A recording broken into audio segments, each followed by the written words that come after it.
ఉమ్మడి విశాఖ జిల్లా స్థానిక సంస్థల ఎమ్మెల్సీ ఎన్నికల చుట్టూ ఇప్పుడు రాష్ట్ర రాజకీయం తిరుగుతోంది. అసెంబ్లీ ఎన్నికల తర్వాత జరుగుతున్న తొలిపోరు కావడంతో అధికార విపక్షాలకు ప్రతిష్టాత్మకంగా మారింది. అభ్యర్థి ఎంపిక దగ్గర నుంచి ఓటింగ్ వరకు చిన్నపాటి పొరపాటు కూడా జరగొద్దని రాజకీయ పార్టీలన్నీ పగడ్బందీగా వ్యవహరిస్తున్నాయి. ఆగస్టు 30న జరిగే ఎమ్మెల్సీ ఎన్నికల కోసం నోటిఫికేషన్ విడుదలైంది. ఆగస్టు 13 వరకు నామినేషన్లు దాఖలు చేయడానికి గడువు ఉంది. సెప్టెంబర్ 3వ తేదీన ఫలితాలు విడుదలవుతున్నాయి. విశాఖ, అనకాపల్లి, అల్లూరు సీతారామరాజు జిల్లాల పరిధిలో ఎన్నికల కోడ్ అమల్లో ఉంది. షెడ్యూల్ విడుదలయ్యే వరకు సోసోగానే ఉన్న పరిణామాలు ఒక్కసారిగా హీటెక్కాయి. కారణం వైసీపీ విసిరిన ఫస్ట్ పంచ్. అభ్యర్థి ఎవరు అనే మీమాంసలో పార్టీ శ్రేణులు ఉంటే హైకమాండ్ ఊహించని నిర్ణయం తీసుకుంది. పార్టీ నేతల అభిప్రాయాల మేరకు మాజీ మంత్రి బొత్స సత్యనారాయణ అభ్యర్థిత్వాన్ని ఖరారు చేసింది. దీంతో స్థానిక సంస్థల ఎమ్మెల్సీ ఎన్నికల పోటీ ఆసక్తికరంగా మారింది. అటు కూటమి ధీటైన అభ్యర్థిని సిద్ధం చేయడంతో ఎన్నికల వేడి రోజురోజుకి రాజుకుంటోంది. ఎమ్మెల్సీ సీటు ఖాళీ అవ్వటం వెనుక కీలకమైన రాజకీయ పరిణామం జరిగింది. ఉమ్మడి విశాఖ జిల్లాలో 2 స్థానిక సంస్థల కోటాలో ఎమ్మెల్సీ స్థానాలకు 2021 డిసెంబర్లో ఎన్నికలు జరిగాయి. వైసీపీ నుంచి వంశీకృష్ణ యాదవ్, వరదు కళ్యాణి ఎన్నికయ్యారు. అయితే సార్వత్రిక ఎన్నికల్లో వంశీకృష్ణ టికెట్ ఆశించగా ఛాన్స్ దక్కలేదు. దీంతో ఆయన పార్టీకి రాజీనామా చేసి జనసేనలో చేరారు. పార్టీ ఫిరాయింపుల కింద వంశీకృష్ణ శ్రీనివాస్ సభ్యత్వాన్ని రద్దు చేయాలని మండలి చైర్మన్కు ఫిర్యాదు చేసింది వైసీపీ. దీంతో వంశీని అనర్హుడిగా ప్రకటించారు. ఆ స్థానం కోసం ఇప్పుడు ఎన్నికలు జరుగుతుంటే అధికార విపక్షాల్లో ఎవరు గెలిచినా 2027 డిసెంబర్ వరకు పదవీకాలం ఉంటుంది. 3 ఏళ్ల కాల పరిమితి కలిగిన ఎమ్మెల్సీ ఎన్నికల్లో అనూహ్యంగా పోటీ పెరిగిపోయింది. ఒకవైపు బొత్స అభ్యర్థిత్వం ఖరారు కావడంతో ఆయన విస్తృతమైన ప్రచారం చేస్తున్నారు. కూటమి మాత్రం slow and steady wins the race అంటోంది. ఏకాభిప్రాయం సాధించడం ద్వారా బలమైన అభ్యర్థిని బరిలోకి దించాలని చూస్తోంది. ఈ కసరత్తు వెనుక 2 ముఖ్య కారణాలు ఉన్నాయి. ఒకటి, వైసీపీ అభ్యర్థి బొత్స కావటం. 2, ఓట్ల సంఖ్య ప్రతిపక్షంతో పోలిస్తే దాదాపు 4వ వంతు మాత్రమే ఉండటం. దీంతో ఎన్నికల్లో బలాబలాలు చర్చానీయాంశంగానే మారాయి.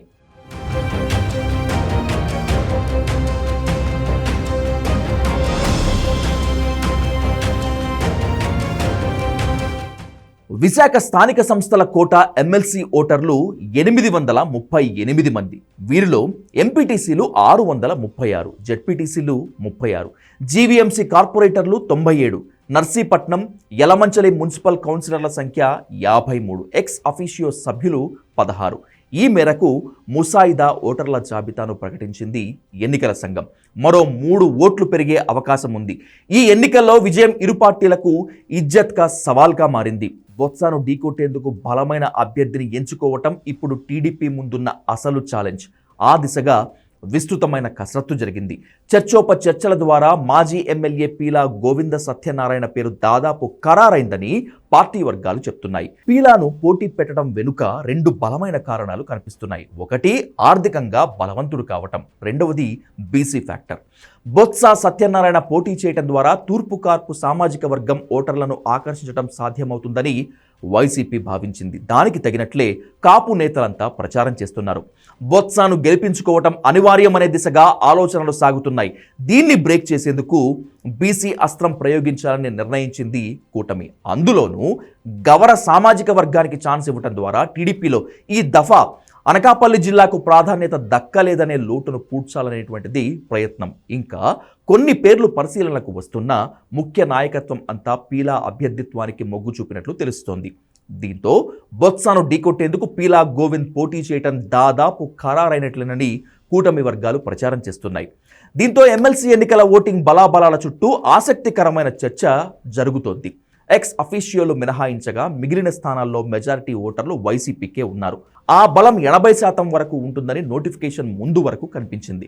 వైసీపీకి 625 వరకు ఉండగా మిగిలిన ఓట్లు కూటమి పార్టీలవి. ఈ లెక్కన సునాయాసంగా వైసీపీకి గెలవటం సాధ్యమే. అయితే తెలుగుదేశం కూటమి ఈ ఎన్నికలను అత్యంత ప్రతిష్టాత్మకంగా తీసుకుంది. అధికారం చేపట్టిన తరువాత జరుగుతున్న తొలి ఎన్నికలు కావటంతో విశాఖ స్థానిక సంస్థల ఎమ్మెల్సీ గెలవటం టీడీపీకి అత్యవసరం.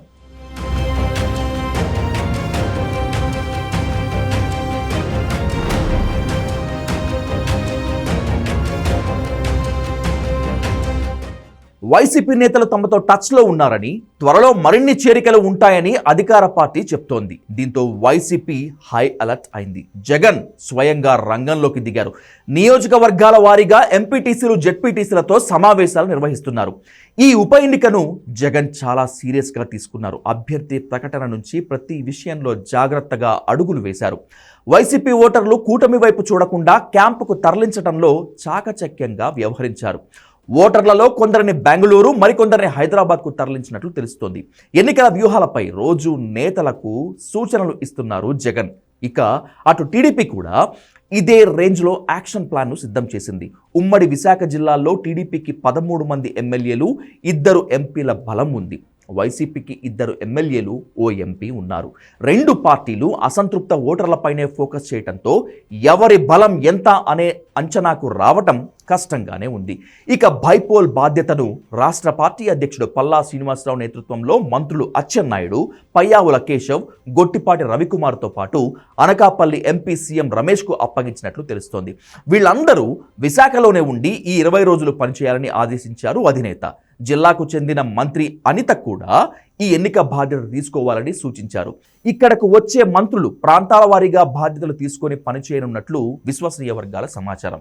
నియోజకవర్గాల వారీగా మంత్రులు ఇన్ఛార్జీలుగా నియమించి ఎన్నికల వ్యూహాలను రూపొందిస్తే జీవీఎంసీ మొత్తం అచ్చెన్నాయుడు చూసుకుంటారని విశ్వసనీయంగా తెలుస్తోంది. పాడేరు, అరకులోయ నియోజకవర్గాల ఎంపీటీసీలు, జెడ్పీటీసీ సభ్యుల బాధ్యతను ఎంపీ సీఎం రమేష్కు కేటాయిస్తారని ప్రచారం. అటు వైసీపీ మాజీ మంత్రులు, ముఖ్య నేతలను జిల్లాకు పంపించింది అధిష్టానం. మండలాల వారీగా ఇన్ఛార్జీలను నియమించి ఎన్నికల బాధ్యతలను అప్పగిస్తున్నట్లు తెలిసింది. ఎమ్మెల్సీ గెలుపుపై కూటమి కాన్ఫిడెంట్గా ఉంది. చంద్రబాబు, పవన్ ఓకే అని గేట్లు తెరిస్తే వైసీపీ ఖాళీ అవ్వటం ఖాయమంటున్నారు జనసేన ఎమ్మెల్యే వంశీకృష్ణ యాదవ్.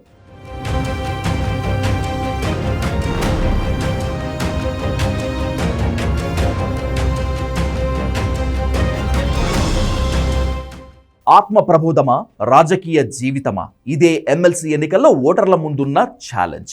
అధికార పార్టీని కాదని పోరాడితే ఎదురయ్యే పరిణామాలు వాళ్లకు తెలుసు. రాజకీయంగా ఎదుగుదలకు కారణమైన పార్టీకి అన్యాయం చేయటం కష్టమైన పనే.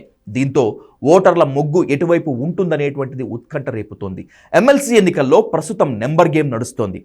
ఎంపీటీసీ, జెడ్పీటీసీలను ఆకర్షించేందుకు కూటమి ప్రయత్నిస్తుంటే ఉన్నవాళ్లు చేజారిపోకుండా చూసుకునేందుకు వైసీపీ టెన్షన్ పడుతోంది. దీంతో టీడీపీ, వైసీపీల మధ్య డైలాగ్ వార్ నడుస్తోంది. ప్రలోభాలకు గురి చేసి ఫలితం దక్కించుకోవాలని టీడీపీ చూస్తుందనే అంశం ప్రధానంగా ప్రచారాస్తంగా మలుచుకుంది వైసీపీ. అసలు సంఖ్యాబలం లేకుండా పోటీ చేయటం అంటే అడ్డదారుల్లో గెలిచేందుకు జరుగుతున్న ఆలోచనలో భాగమేనని వైసీపీ ఆరోపిస్తోంది. 400 ఓట్ల వ్యత్యాసం ఉన్నప్పుడు ఎలా గెలుస్తామని పోటీకి దిగారో కూటమి చెప్పాలని డిమాండ్ చేస్తోంది. వైసీపీ విమర్శలపై ఎదురుదాడి చేస్తోంది అధికార పార్టీ. వైసీపీ పవర్లో ఉన్నప్పుడు జరిగిన స్థానిక సంస్థల ఎన్నికల్లో సొంత బలంతో గెలిచిన సీట్లు ఎన్నో చెప్పాలని డిమాండ్ చేస్తోంది. కేవలం అధికారాన్ని అడ్డం పెట్టుకుని ఏకగ్రీవాల పేరుతో రాజకీయం చేశారని మండిపడ్డారు మాజీ మంత్రి, భీమిలి ఎమ్మెల్యే గంటా శ్రీనివాస్. మొత్తం మీద స్థానిక సంస్థల ఎమ్మెల్సీ ఎన్నికలు విశాఖ జిల్లాలో వేడిని పెంచేయగా గెలిచేది ఎవరు అనేది ఇప్పుడు మరింత ఉత్కంఠను రేకెత్తిస్తోంది.